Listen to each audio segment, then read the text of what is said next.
السلام عليكم ورحمة الله وبركاته. ازيكم يا جماعة ودايما ان شاء الله بخير. النهاردة الموديل الاول وكيفية حساب اسعار شركة انجلندر التابعة ليانسن. الموديل الاول معانا في اساسة المتصلة وارخص موديلات شركة انجلندر هو موديل كلاسيك ارتفاع 24 سم، مناسب جدا لمراتب الاطفال ومرتبة جيدة جدا. زي ما قلنا ارتفاع 24 سم، سعر المتر المربع فيه 1460 المقاسات العادية المتعارف عليها. هنحسبه ازاي مع بعض؟ هو هنحسب الطول في العرض في سعر المتر المربع العادي في المقاسات العاديه والمخصوص في المقاسات اللي مش عاديه، لكن احنا هنا هنحسب على المقاسات العاديه.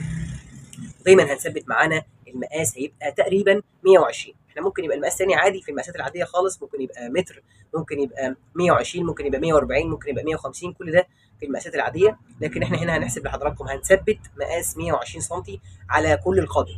اي مقاس اي موديل بعد كده هنحسبه لحضراتكم مقاس 120. حضرتك كل اللي هتعمله لو المقاس عادي انك هتشيل 120 وهتحط المقاس بتاع حضرتك، يعني لو المقاس 180 هتشيل 120 وتحط 180 وهتتبع بقيه الخطوات، هيطلع الناتج مع حضرتك التقريبي لسعر موديل كلاسيك.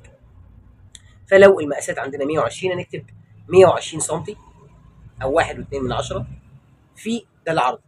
في الطول اللي هو مترين هنثبت هنكتبه مترين. طب لو الطول 195 او 190 هنكتبه برده مترين عشان يطلع الناتج معانا صحيح، لان ال 195 وال 90 والمترين بيعتبروا في حساب المرتبه مترين، بنعتبرهم مترين. وكذلك تعتبر دي كلها مقاسات عاديه. لو الطول في مترين او 195 او 190 يعتبر ده مقاس عادي وبيتحسب لسعر المتر العادي. يبقى زي ما قلنا العرض 120 سم في الطول مترين في سعر المتر المربع العادي المتعارف عليه اللي هو في الحاله دي في موديل كلاسيك 1460، بيطلع الناتج النهائي التقريبي اللي هو 3500 جنيه، تقريبا 3500 جنيه. يبقى كده حسبنا موديل كلاسيك.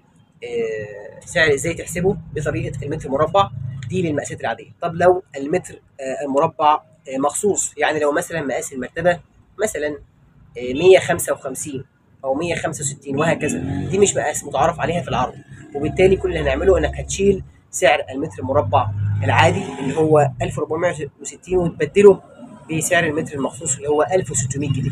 وبالتالي طبعا هنا سعر المرتبه هيرتفع شويه لانه مقاس مخصوص، فيبقى هنضرب برضو الطول في العرض بسعر المتر المخصوص يطلع الناتج النهائي لسعر المرتبه، وهكذا. اي مقاس عادي هنحسبه كده، اي مقاس مخصوص هنحسبه زي ما قلت لحضراتكم دلوقتي، واي مقاس عادي هنحسبه على السعر العادي. شكرا، نراكم في الفيديو القادم. سلام عليكم. ما تنسوش تعملوا لنا لايك وفولو على صفحاتنا على اليوتيوب والفيسبوك. على اليوتيوب توكيل مراتب ينسن بدمياط، وعلى الفيسبوك توكيل مراتب ينسن بدمياط. شكرا لحضراتكم، سلام عليكم.